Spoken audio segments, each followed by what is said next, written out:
नागपूर ते रत्नागिरी या राष्ट्रीय महामार्गाचं काम गतीनं सुरू आहे। राष्ट्रीय राजमार्ग प्राधिकरणाच्या वतीनं आणि मेगा इंजिनियर्स यांच्याकडून महामार्गाच्या कामासाठी विविध आघाड्यांवर कारवाई सुरू आहे।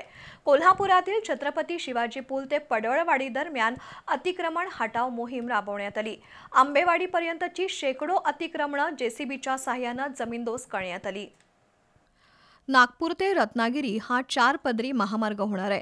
कोल्हापुरातील छत्रपती शिवाजी पूल ते केर्लेपर्यंत रस्त्याच्या दुतर्फा अनेक अतिक्रमणं झाली आहेत। त्याचा रस्ता रुंदीकरण कामाला आणि वाहतुकीलाही अडथळा होतोय। त्यामुळे मंगळवार सायंकाळपासून भारतीय राष्ट्रीय राजमार्ग प्राधिकरणाच्या वतीनं अतिक्रमण हटाव मोहीम सुरू झाली।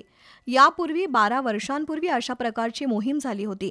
त्यानंतर कोल्हापूर ते रत्नागिरी महामार्गावर प्रचंड अतिक्रमणं झालीत। अतिक्रमणधारकांना रीतसर नोटिसा दिल्या होत्या।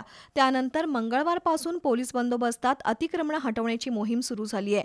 आज छत्रपती शिवाजी पूल ते आंबेवाडीपर्यंतच्या अनेक अतिक्रमणांना जमीनदोस्त करण्यात आलं। पोलीस बंदोबस्तात जेसीबीच्या सहाय्यानं अतिक्रमणं काढली जात आहेत।